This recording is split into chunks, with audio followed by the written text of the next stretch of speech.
Hello YouTube, this is a no-note sample pack review of Balvenie.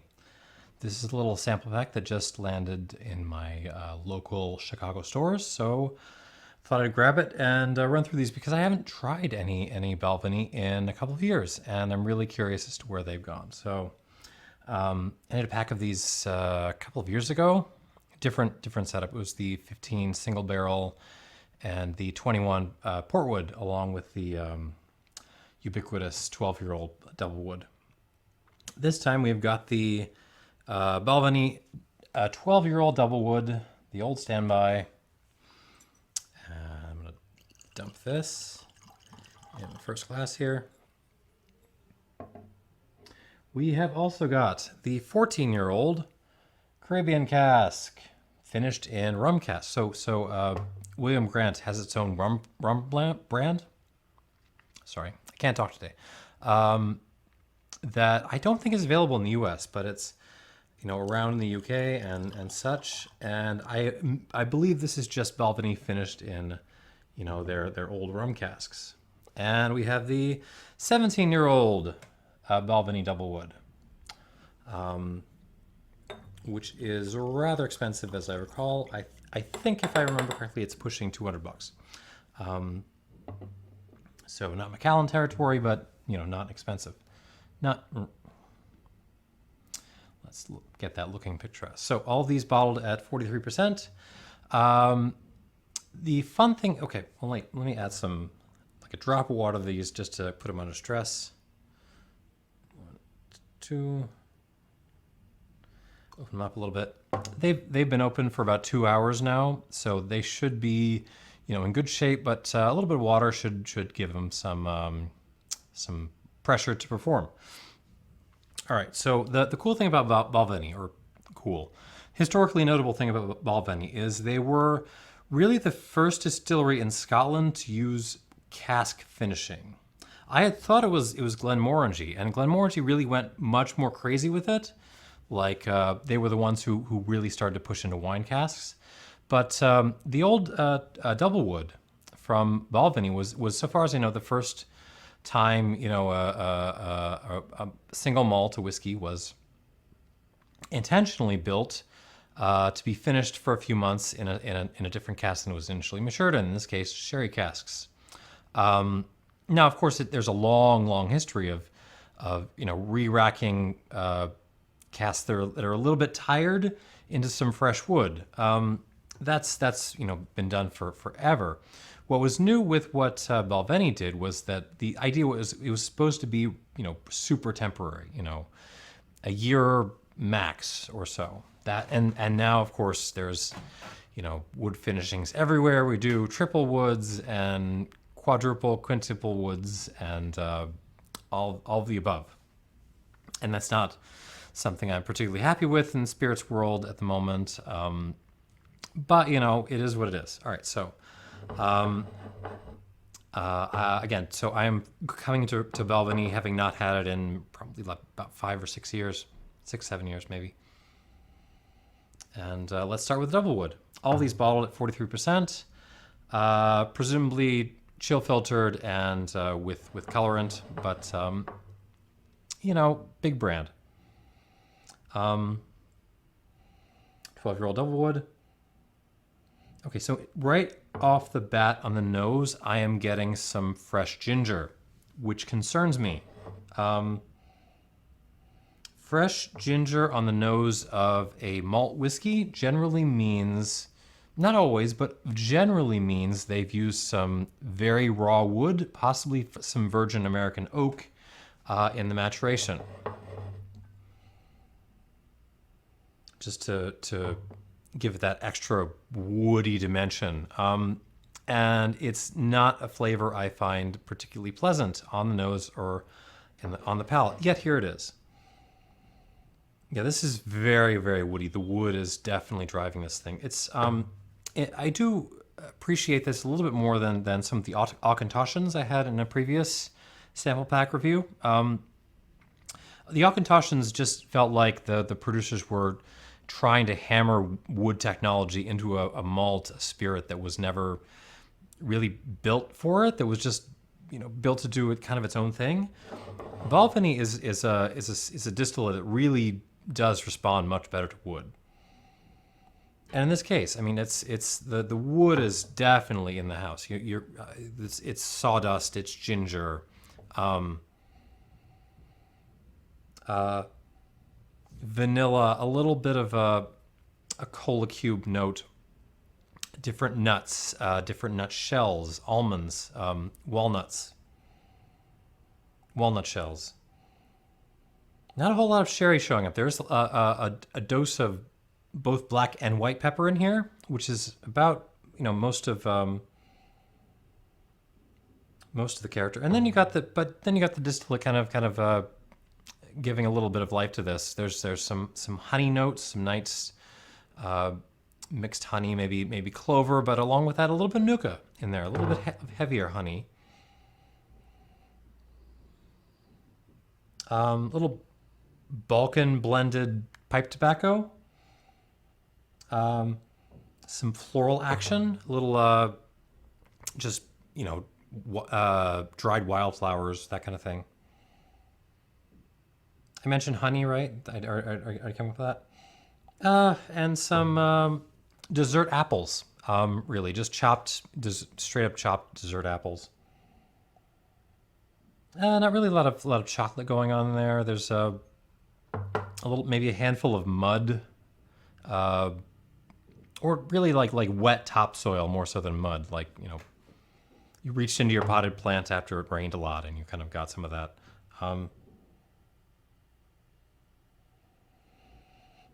And a lot of just sort of general sweetness. It smells very sweet.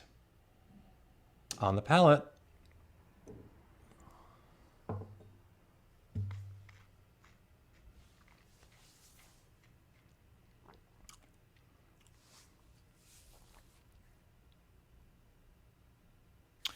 yeah, this is not so. I mean, there's just too much wood and a little bit too much wood and not enough character from the distillate to back this up. This feels like a, I hate to be mean, but a Scotch malt whiskey that for people who would really rather be drinking bourbon, or want to seem sophisticated by drinking Scotch, but really just want a bourbon, or really not even bourbon. This is like the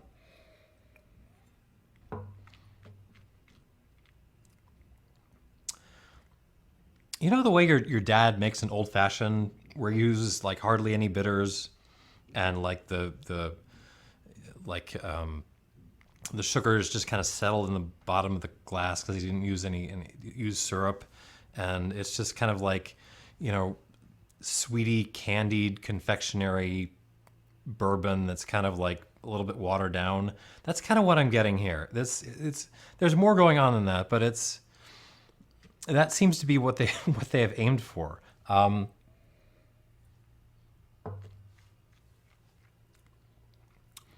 Yeah, the raw ginger note is there. The sawdust note is there. Again, the sherry not showing up a whole lot. I'm not getting a lot of dried fruity sorts of notes. There's some pepper in this. Black pepper, white pepper. A little dustiness, a little dusty attic component. An old book, so half a leather cover and some old paper.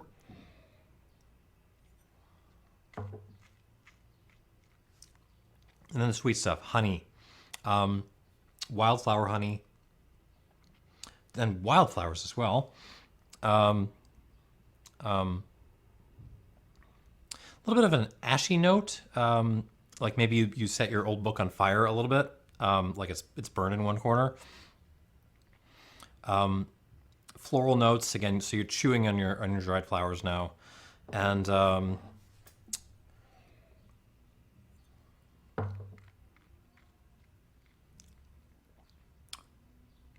yeah, apples and pears, kind of ripe apple, dessert apples and pears. Not a whole lot. And a little bit of just malt, kind of a malted milk ball note. So a little milk chocolate in there as well, I guess. And, some hints of Darjeeling tea.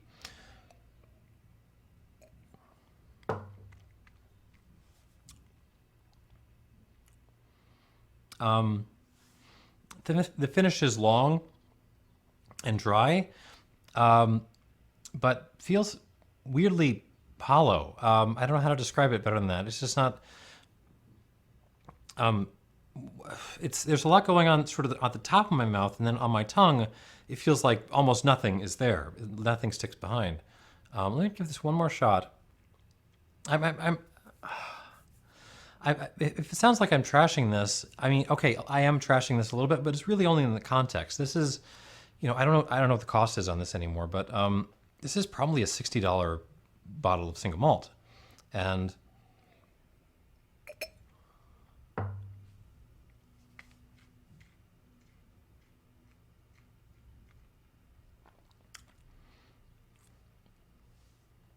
I'm not seeing it. It's not bad. I would give this. Let's just give it an 80. Give it an 80 points out of 100, which is a step down actually. In 6 odd years ago, I gave this an 82. So it's really I think the fresher wood, maybe or virgin wood, if that's in there, if there really is in there, and it's not just my imagination. It's pushing this down. It just. The wood's a little off, it's a little awkward, and the spirit really isn't making up for it.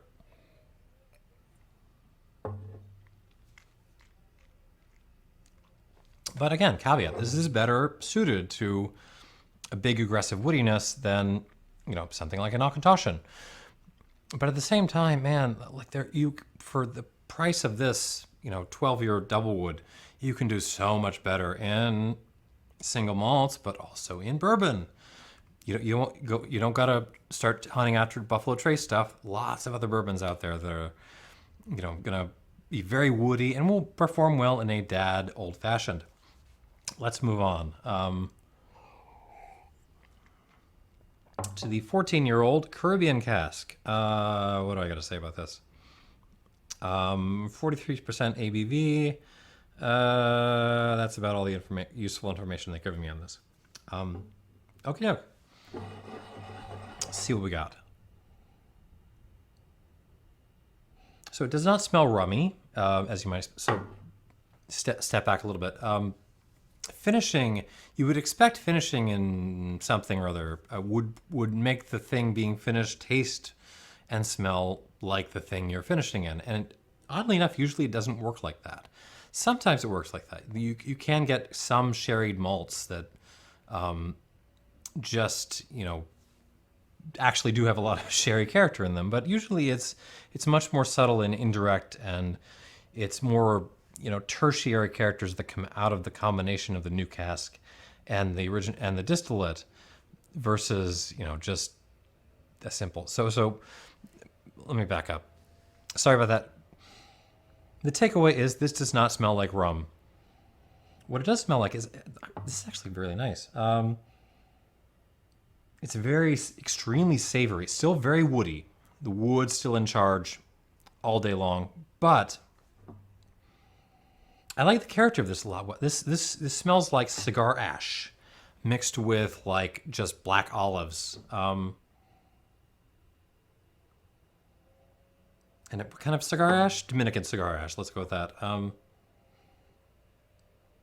Not a big heavy cigar, like a Connecticut wrapper, that kind of thing.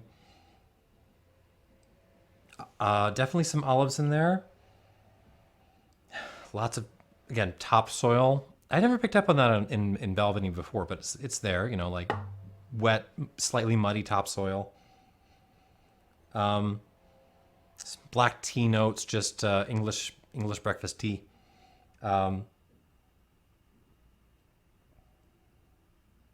It's actually a really fascinating nose. I can tell it doesn't have a whole lot of depth to it. It doesn't, you age your Balvenie in, full term in rum cask. So you'll get at something really fun. They haven't done that. It feels like kind of rummy, olivey, dirty, cigar-y overcoat, but it does work. The wildflowers are a little bit filthier. They're still here, but they just, you pickled them or something. You smothered them in olive juice.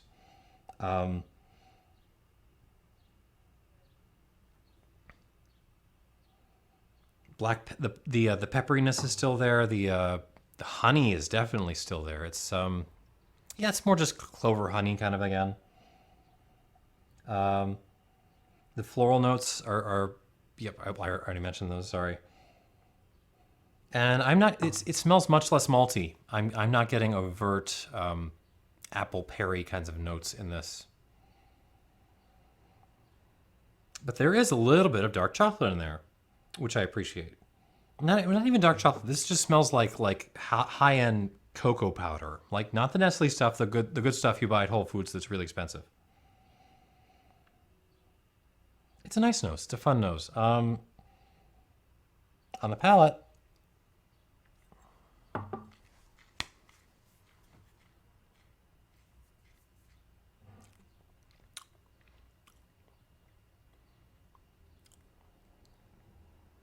Okay. All right. this, this is again like restart the show, rewind everything. This is where the show starts. Hello, welcome to my review of Balvenie. This is the 14-year-old rum cask, and it's actually pretty darn good.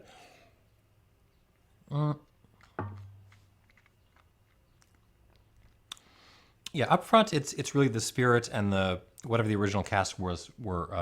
I'm guessing bourbon casks leading off. So lots of honey, the peppery thing, the appley thing, the malted milk balls, little hints of tea, of black tea notes.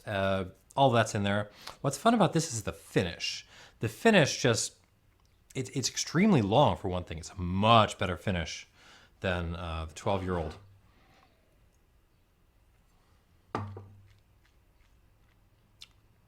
Yeah.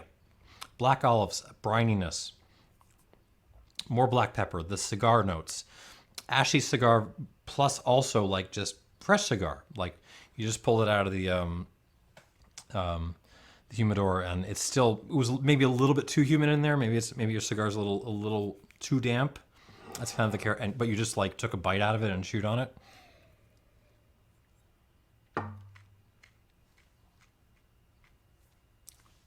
Yeah, I'm digging this.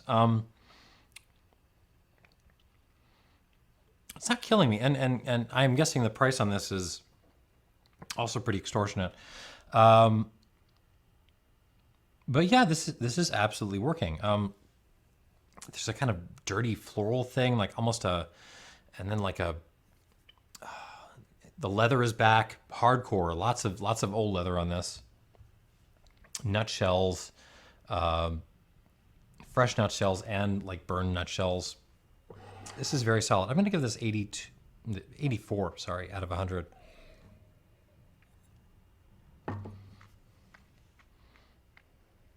Can I get to 85? No. No, it's still like, it just tastes like it's been a little bit overproduced, like a lot of these sort of big mass market malts are. But, I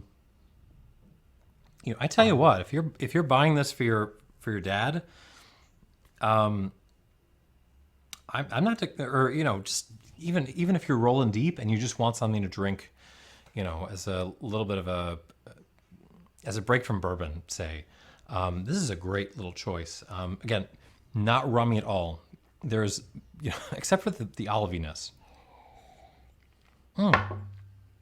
Fennel. There's a fennel note on this. Okay, so it's a little bit rummy, but in a very indirect way.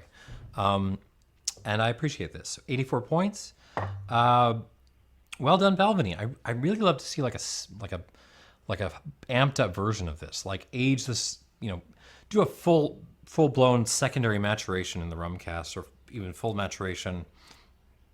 Bottle at higher proof, charge $1 zillion for it. It'll be good. People will buy it. Stop with the what is it, like the 25, 30-year-olds? No, that are, bottled way down in strength. Oh, God. I hate Scotch sometimes. All right, moving on to the 17-year-old Doublewood. So effectively, I think this is just going to be a Doublewood 12-year-old that has been aged for 5 years longer.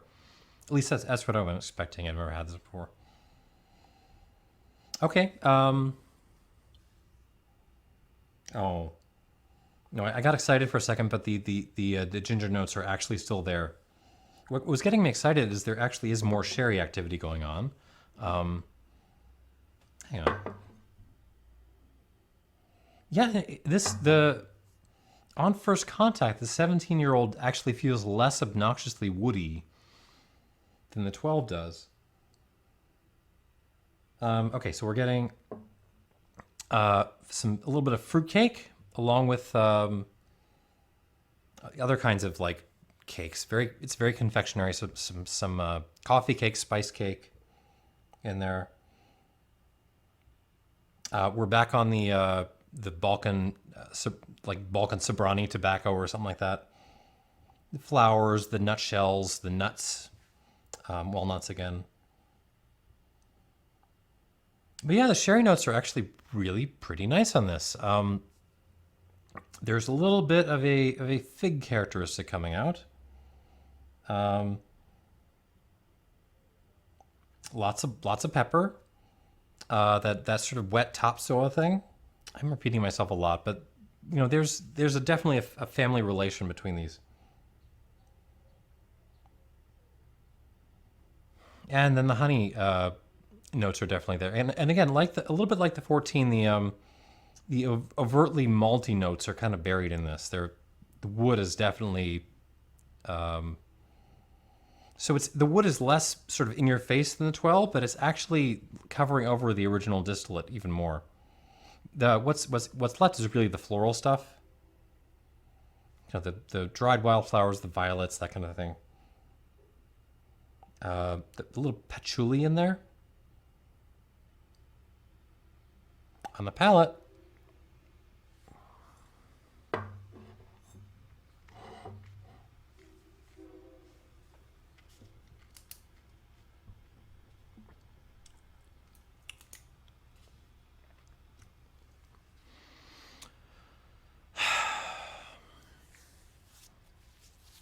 Okay, and we're back to the awkward finishes a little bit. Jesus. Well, let's just talk about this finish for a second. I can tell what they were trying to go for. They were trying to go for a big, woody, aggressive, sherried finish that is very drying. But then it feels like someone was like, no, no, no, no, we don't want it to be too dry. We want a little bit of sweetness in there. So in the midst of this very kind of ashy, cigar-y, pipe tobacco ash kind of thing, it's very peppery and wood tannic and tea tannic. You have this streak of like almost sugar soaked prunes or something like that running straight through it. Yeah, sugary dried fruit.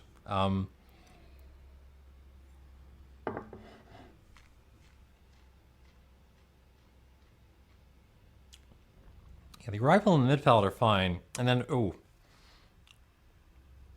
I know what they were going for.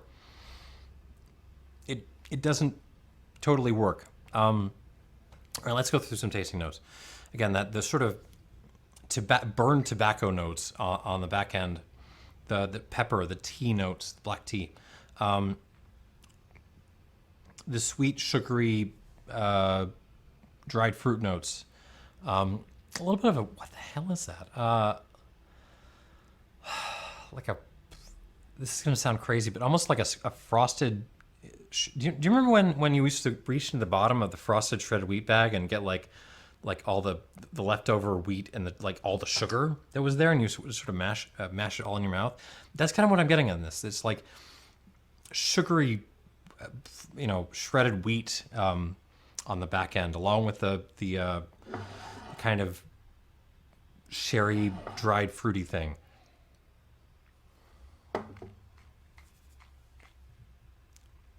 The front is much nicer. There's a nuttiness. There's a floral characteristic to that. The pepperiness, the wood tannins definitely are there, showing up as different black teas. Honey actually lots of honey on this.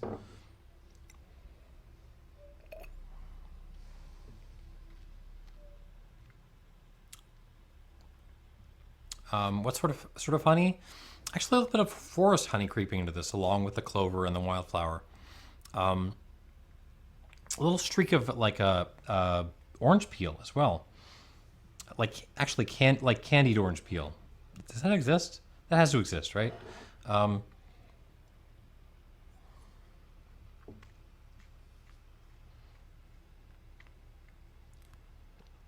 God, what a great this. Oh.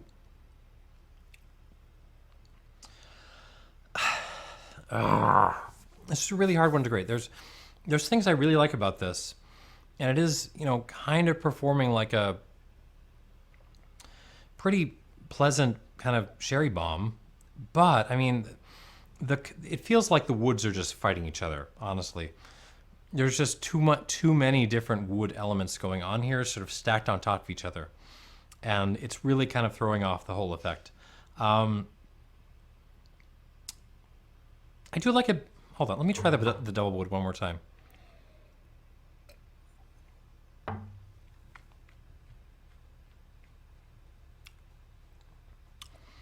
No, I like it more than Doublewood because it's got more going on. But I don't like it anywhere near as much as the 14. It's just not my favorite thing. I'm gonna give this an 81 minus. So just a hair more than the 12-year-old.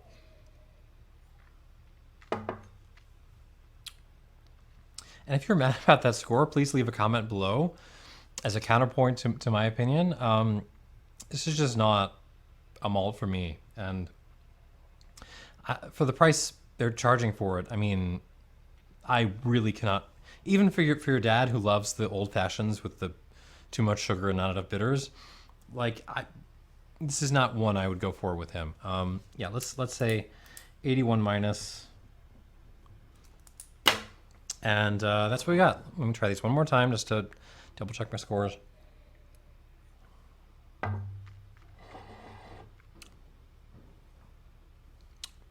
That's my like score of the 12-year-old is like it's just kind of a shrug emoji. It's like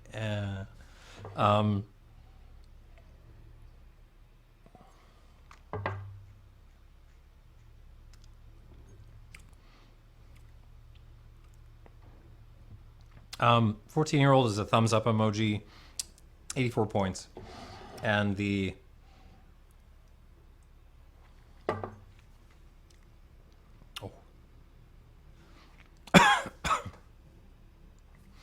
oh God, that finish. The 17-year-old is like a smiley face emoji followed immediately by like a pain emoji, that kind of thing. So that's kind of where we are. 80 points, 84, 81 minus, and yeah, let's leave it at it's